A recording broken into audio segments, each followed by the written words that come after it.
When I pulled up the gravel drive to the lakefront cabin, I expected solitude, fresh air, still water, and a break from the chessboard of city life. What I got instead was a woman in beige capris, standing with arms folded, blocking my path like a gatekeeper to hell. "You lost?" she asked. Before I'd even shifted the truck into park, I stepped out slowly. "Nope, just moved in." Her eyes narrowed, scanning me, then the cabin, then the delivery van behind me. "Moved in? Where?" "This lot." I nodded and held out a friendly hand. "Name's Marcus. Just finished renovations on the place." She didn't take my hand. "This property is part of Crystal Pines HOA. You'll need to fill out residency forms. Submit your paint codes," and she gestured toward my front door. "That porch swing has to be approved." I smiled, despite the irritation rising in my chest. "Actually, my land isn't under your HOA." She blinked. "That's impossible. Every home around this lake is—" "Not mine," I said, pulling a folder from the front seat. "This plot was excluded when the developer went bankrupt. I bought it outright 10 years ago." She snatched the paper, scanning the plat map with visible disbelief. "This can't be current." "It's current, notarized, and on file with the county." Her lips thinned. "We'll see about that." She turned on her heel and marched away, muttering something into her phone. I watched her disappear between the pine trees, my gut already telling me this wasn't over. I'd been back for less than 20 minutes. 3 days later, a violation notice was duct-taped to my front gate. "Unauthorized landscaping activity in community green space. Cease immediately or face legal action." That was laughable. The green space was my side yard. I'd cleared a few fallen logs and planted lavender where the old dock used to be. I crumpled the paper and kept working. Then came the next strike. Karen returned, this time with a measuring wheel, a clipboard, and a teenage boy trailing behind her holding a drone. She didn't even acknowledge me as she stomped through my driveway. "You're trespassing." I called out. "This is a property inspection." She snapped. "Standard HOA procedure. Not for my land." "It's not." She waved the clipboard, like it was a badge. "You're operating under the mistaken belief that you're exempt. But per our revised bylaws, Karen," I said, stepping forward, "you don't have jurisdiction here." Her eyes lit up at the name. "It's Ms. Delacroix, and if you continue interfering, I'll report you for obstruction." "Obstruction of what?" I asked deadpan. "Your ego." She turned a shade of red I hadn't seen since my furnace exploded in college that night. I received an email titled, "Immediate compliance required lot for 7CA list of fines followed unapproved exterior colors, excessive gravel usage, and my personal favorite, flagrant disregard of HOA decorum." My attorney laughed when he saw it. "She doesn't have a leg to stand on," he said, "but she's playing a long game. Harass, intimidate, wear you down. Most people cave. I'm not most people." I'd built my fortune buying failing properties, stripping them to the studs, and turning them into something stronger. I didn't fold under pressure.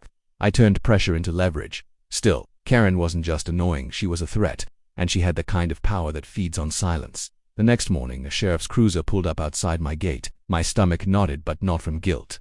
2 deputies stepped out. "Sir, we received a call about a potential squatter on HOA property." I exhaled slowly. "You're kidding." "No, sir," one deputy said. "A woman named Delacroix reported that someone had broken into a property and was claiming ownership." I handed them the deed. "She knows who I am. She's harassing me." The deputy scanned the papers, then looked up. "Says here this land is yours.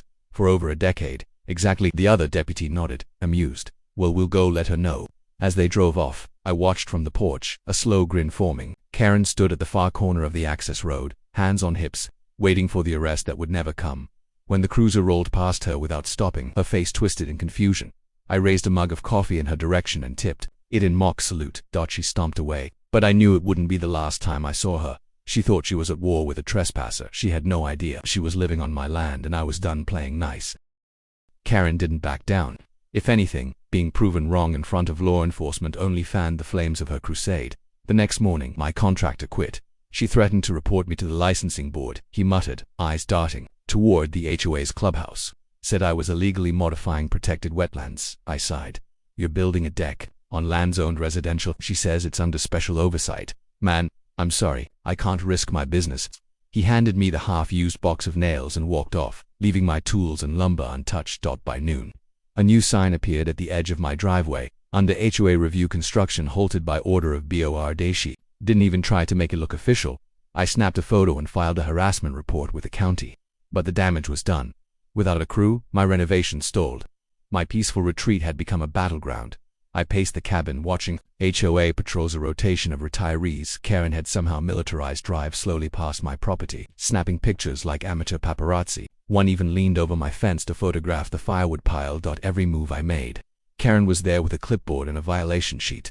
It wasn't just about land anymore, it was about power, and Karen didn't tolerate anyone outside her leash. I drove to the county recorder's office the next day. What had started as annoyance was now something else entirely, an itch I couldn't ignore. Karen acted like she owned the entire shoreline.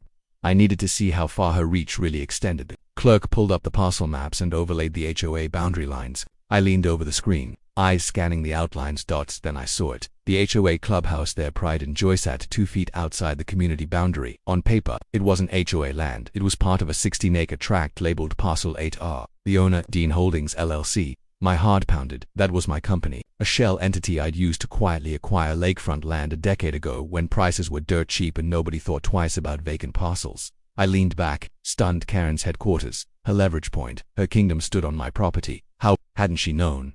Because I'd never said a word, never developed the land, never fenced it, never even visited it, until now. She assumed control because no one ever challenged her, until me. Back at the cabin, I pored over every document. I had plats, titles, water rights, lease records. The more I looked, the clearer the picture became. Karen's HOA wasn't just encroaching, it was squatting. The community gardens, mine. The gravel walking trail along the lake, also mine. Even the private dock that boasted a plaque honoring President Karen Delac, built on land I'd purchased for $4,200 at auction in 2014.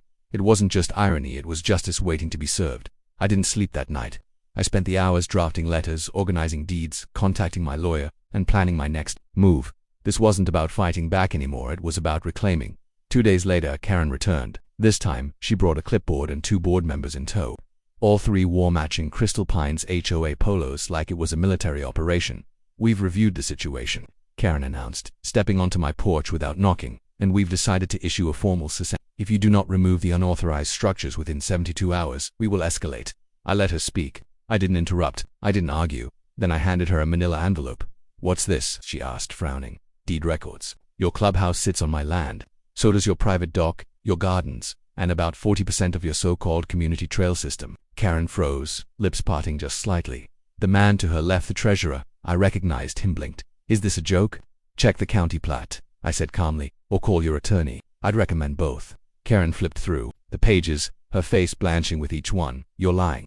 "No, Karen, you're trespassing." I let the silence stretch. The only sound was wind rustling through pine needles overhead. "If you want to keep using those properties," I said, "you'll need a lease, a real one with real rent." She scoffed. "You can't be serious." "I'm very serious. You have until the end of the month." I turned and walked back inside, closing the door behind me without another word. Through the window, I watched her stand there for a moment, stiff as a statue. She finally realized something she never imagined could be true. She didn't own me. She didn't own anything, and her kingdom, it stood on sand. Karen didn't respond to the envelope, not directly. But the signs of her unraveling came quickly. The first was a printed memo taped to every mailbox in the subdivision. Crystal Pines HOA members are advised that false claims are being made regarding property ownership. Do not be deceived by fabricated documents. The HOA retains full rights to all community assets.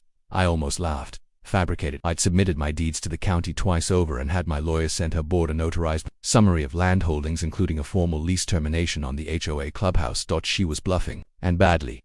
But Karen wasn't used to being cornered. She thrived on intimidation, on residents too exhausted to fight. Her power wasn't in legality, it was in fear. And I had just pulled back the curtain a week later. The Crystal Pines HOA board called an emergency meeting that was held, ironically, inside the same clubhouse that sat squarely on my land. I watched from my porch as residents arrived one by one, whispering among themselves. Some glanced at my cabin, a few waved. I didn't wave back. I wanted to see how she'd spin it. The next morning the HOA sent out another notice. This time it was polite, almost groveling. "Greater than dear homeowners, in light of recent property boundary concerns, we are initiating a third-party review to ensure all HOA operations are in full compliance. In the meantime, please refrain from engaging with unauthorized claims or individuals who do not represent Crystal Pines." That was her version of damage control, but it was too late. People had started to talk. Screenshots of the parcel map circulated through neighborhood group chats. Some residents had already begun walking the property lines, matching my survey flags with their own fence posts. The whispers turned into questions, and questions were Karen's worst enemy. I decided it was time to go public. I printed flyers and dropped them at every doorstep. No drama, no accusations, just facts. Greater than a large portion of HOA assets sit on land owned by Dean Holdings LLC. This includes the clubhouse, gardens, dock, and parts of the walking trail. Lease agreements have expired or were never formally established. I am offering a fair lease renewal plan to continue acting SOA if desired, a new resident-led community association with transparent rules and zero fines. Within a day, I had 30 responses. Most were variations of, "We had no idea." Some were angrier. She told us the land was donated, and one message simply said, "Please tell me this means she's done." It was working. Karen's grip was slipping. I knew I couldn't wait forever, so I made it official. My lawyer sent a 30-day notice to vacate for the HOA clubhouse, legally, binding, no ambiguity. Karen's reaction was swift and dramatic. She marched right onto my property again with 2 police officers in tow. "You can't evict a governing body," she snapped, jabbing a finger toward the cabin. "He's impersonating ownership. This is criminal trespass." The officers looked uncomfortable, but professional. "Ma'am, we've seen the deeds," one said gently. "Mr. Dean owns the land. There's no legal standing to prevent eviction." Karen's voice rose half an octave. "But this is a public facility." "No, it's not," I replied, stepping onto the porch. "It's a private building sitting on private land, and I've been patient." She turned to the officers, exasperated. "You're just going to let him shut us down?" One of them glanced my way, then shrugged. He followed the process. That was the moment it hit her. Not only had she lost, she'd never really had control to begin with. A few days later, I posted a sign outside the old HOA clubhouse, "Greater than future home of lakeside coffee and books. Opening soon." It wasn't about profit. It was about message. Karen had ruled from that building like it was her throne. Now it would be a place where residents could sip coffee, chat freely, and enjoy the lake without threat of citation. And her throne, it was dust. As the sun set over the pine trees that evening, I sat on my porch and watched a young couple walk their dog down the trail smiling. No HOA patrol in sight. I wasn't their enemy. I was the landlord who had come home to reclaim what was his. And the queen who once ruled the lake. She was about to face the final curtain. Karen showed up at dawn. Not to negotiate, not to apologize, but to make a scene. She parked her SUV sideways across the clubhouse drive, slammed the door, and planted a hand-painted sign into the mulch bed that read, "This is our land fight." The fraud, it was almost tragic. I stood on my porch sipping coffee, watching her orchestrate a one-woman protest as birds chirped and sunlight glinted off the lake. Her empire had crumbled, but she was still gripping the bricks, yelling at the wind. She wasn't just angry, she was terrified. Terrified that the illusion she'd spun for years that she held power, respect, ownership had evaporated in the face of actual law, actual facts, and a community no longer afraid of her. I checked my watch. The moving truck I'd hired to empty the clubhouse was due in 15 minutes. When the sheriff's deputy arrived to enforce the eviction order, Karen greeted him with 2 color-coded binders and a shaky voice. "These are records," she said, thrusting them forward. "I have years of minutes, approvals, and easements." The deputy glanced at me, then back at her. "Ma'am, I've read the court order.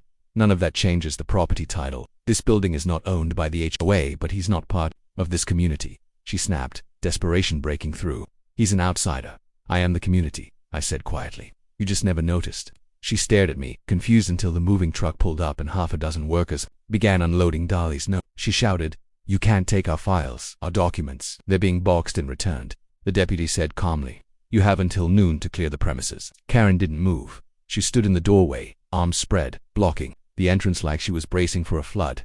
"I built this," she whispered. "I held this place together." "No," I said, walking up beside her. "You controlled it. There's a difference." Her hands dropped, her shoulders sank. And for the first time since I'd met her, Karen Delacroix looked small. By lunchtime, the clubhouse was empty.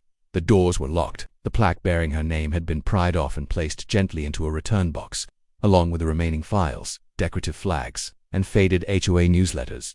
I didn't gloat. I just watched. Because revenge doesn't always roar. Sometimes it just shows up with receipts. Over the next few weeks, change swept through Crystal Pines. The fine system was formally dismantled. The lake dock was reopened to all residents, no dues required. I hired local contractors to improve the walking trail, this time with safety lighting and proper signage. And the coffee shop, it opened on schedule. Every morning, retirees filled the tables with mugs in hand and laughter in the air. Kids rode bikes without being chased down for helmet violations. People began planting flowers without worrying if the shade of their tulips violated community harmony. Karen, on the other hand, vanished. Rumor had it she moved to towns over to a newer subdivision. Word spread that she tried to run for HOA president there, but her name set off alarm bells and more than one background check. Funny how truth travels. One evening, as the sun dipped behind the lake, a neighbor named Evelyn approached me outside the coffee shop. She was in her 60s, soft-spoken, always wore a sun hat. "Never thought I'd see this place like this," she said, eyes scanning the relaxed crowd. "I used to walk the long way around your property just to avoid Karen's wrath. She had everyone believing the rules were sacred." She smiled. "No, She had us believing she was sacred. We stood quietly for a while, watching as the wind rippled across the water and kids skipped stones near the dock. "You ever think about joining the board?" Evelyn asked, half joking. I laughed. "I don't want a clipboard. I just wanted peace." "Well, you gave it back to us." That night, I walked the trail alone, retracing the old HOA boundary lines, now just invisible echoes in the dirt. I hadn't just reclaimed land. I'd reclaimed a neighborhood that had forgotten how to breathe. As I reached the edge of my property, I stopped at the wooden marker where Karen's infamous HOA access-only sign used to hang. In its place was a new sign, handcrafted by a local artist. Greater than "Welcome to Crystal Pines Commons." No fines, no fear, just home.